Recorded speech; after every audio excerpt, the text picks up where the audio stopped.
Hello everyone, कैसे हैं आप सभी लोग। और आज का जो टॉपिक है, मैंने बहुत सारे प्रेगनेंसीज़ में वीडियो बना रखे हैं कि क्या करना चाहिए, कैसे करना चाहिए, और जो भी प्रॉब्लम्स हो, अगर आपको कुछ पूछना है तो आप कमेंट कर सकते हैं। और आज जो बात कर रहे हैं हम लोग, जब बेबी बॉर्न होता है, न्यू बेबी, तो उसके ना सर पे यहाँ पे पपड़ी सी जमी होती है। ऐसे पीला पीला करके ना कुछ यहाँ सर पे जमा होता है। तो सर पे जो जमा होता है ना, एक तो वो जब माँ के पेट के अंदर रहता है तो उससे इसकी रक्षा होती रहती है, मतलब प्रोटेक्ट रहता है। उस जो लेयर जो लगी होती है ना, वो उससे प्रोटेक्टेड रहता है। और जो सर में पपड़ी जमने का कारण होता है ना कि पूरी बॉडी की जो पपड़ी है वो तो जो भी होता है लिक्विड वगैरह, जो भी जेल वगैरह लगा के साफ़ कर दी जाती है, पर सर को ज़्यादा घिस के नहीं साफ़ कर सकते, और उसको घिसना भी नहीं चाहिए ज़्यादा। तो जो पपड़ी येलोइश टाइप की होती है, हल्की हल्की पीली पीली होती है, पपड़ी जम जाती है। देखा होगा आपने, बहुत सारे लोगों के बच्चों के यहाँ सर में बहुत ज़्यादा जमा हो जाती है, इतना ज़्यादा कि थोड़ा देखने में भद्दा भी, गंदा भी बहुत ज़्यादा लगता है। तो उसको जब भी आपका बच्चा पैदा होता है ना, तो उसको ज़्यादा रगड़े नहीं। और अगर आप उसको नहीं अच्छा लग रहा है ना, तो आप जब उसको नहलाएं तो किसी माइल्ड शैम्पू से नहलाएं, जो आती हैं बच्चों की, हिमालय की आती हैं, जॉनसन्स की आती हैं। आजकल तो बहुत अच्छे अच्छे ब्रांड चल गए हैं और बहुत अच्छी अच्छी शैम्पूज़ भी आती हैं बेबी के लिए, तो आप वही लगाइए। और जैसे ये कंघा है आपका, तो आपका ये कंघा है, तो आप इसको ऊपर की तरफ धीरे धीरे एक बार ले जाइए, एक बार नीचे नीचे लेके आइए।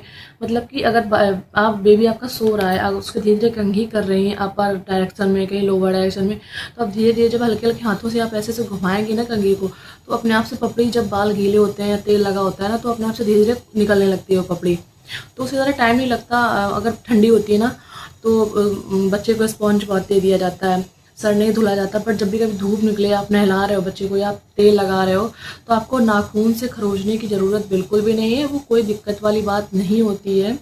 आप जब भी उसको नहलाएं धुलाएं, तो आप हल्की हल्की कॉम्ब से, ब्रश से हल्का हल्का ऐसे ऐसे करेंगे। बाल को जैसे खींचा जाता है, तो आप ऐसे ऐसे करो, और फिर एक बार आप उल्टा ऐसे ऐसे करो, तो ना वो पपड़ी अपने आप से निकल जाती है। मैं क्या करती थी, जब भी मैं दूध पिलाती थी, इसको नहलाया धुलाया, दूध पिला रही हूँ और ब्रेस्ट फीडिंग कराती थी, तो इसको ऐसे अपने हाथ पे यहाँ रख के, और उसको धीरे धीरे ऐसे ऐसे हाथ से या कंघी से, या धीरे धीरे बस ऐसे ही करती थी।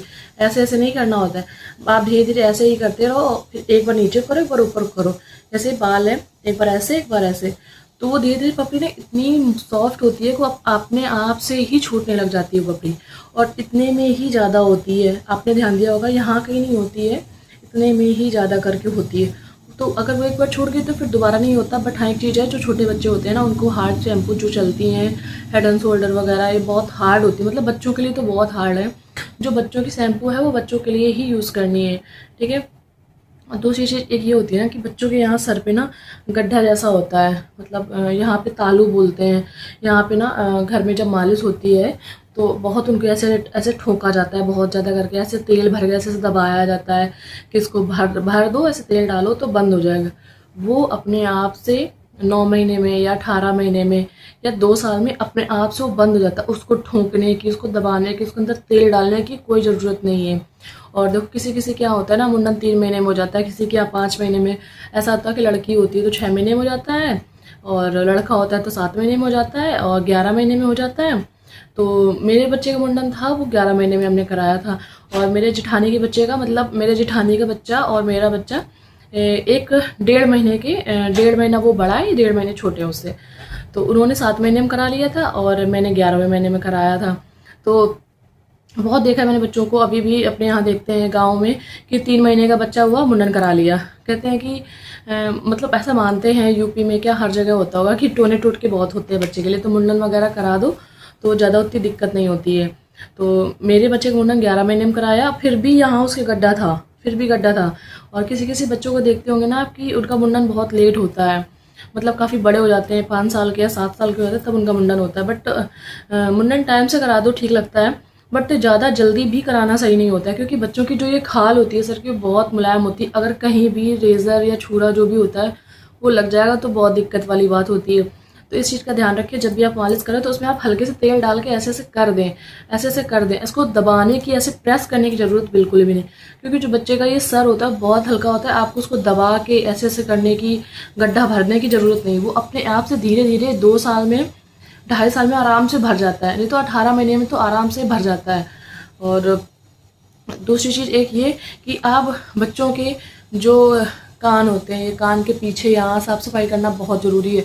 ये जो होते हैं ना कान बच्चों के यहाँ, जब भी बच्चा आपका सो रहा हो और बहुत गंदगी जमा हो जाती है यहाँ पे, जब भी बच्चे छोटे होते हैं ना, तेल मालिश करते रहो ना तो उनकी गंदगी एक यहाँ कानों के पास में, और ये आप पैरों की उंगलियों में, एक यहाँ पे हाथों की उंगलियों में और पैरों की उंगलियों में, और जो जांघें होती हैं बच्चों की बहुत चबी होती हैं, उनको अच्छे से साफ़ करना बहुत ज़रूरी होता है, अंडर आर्म्स में।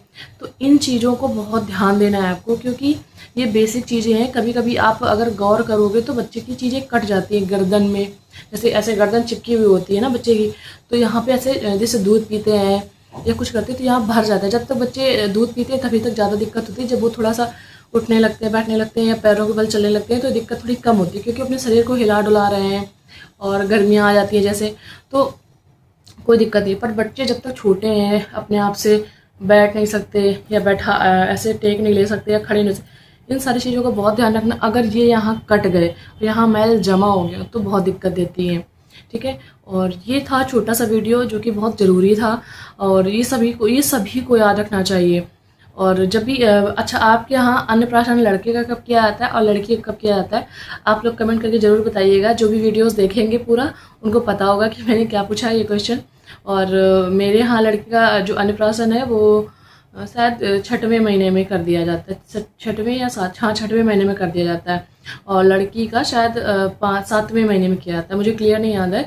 बट मैंने अपने बच्चे का अन्नप्राशन छठवें महीने में किया था, क्योंकि मैंने सोचा था कि ये जो है ना, जून में किया था मैंने इनका अन्नप्राशन कि 6 महीने के कंप्लीट हो गए, अब मुझे जो है ना इनको कुछ ना कुछ खिलाना है। तो मैंने 6 महीने कंप्लीट होते होते हो गए थे शायद 6 महीने कंप्लीट, या कुछ दिन बाकी थे, मैंने अन्नप्राशन कर दिया था। और कुछ खा तो पाते नहीं थे, बस हाँ छोटा सा, मतलब ऐसे होता है मुँह उठालना होता है, तो बस वही कराया था। और आप लोग ज़रूर बताइएगा कि आपके यहाँ बच्चे का अन्नप्राशन कौन से महीने में किया जाता है, लड़के या लड़की का। और आपसे मिलती हूँ नेक्स्ट वीडियो में। अगर कोई क्वेश्चन आपको पूछना हो तो आप ज़रूर पूछ सकते हैं, मुझे जितना पता होगा मैं आपको ज़रूर बताऊँगी। Bye bye.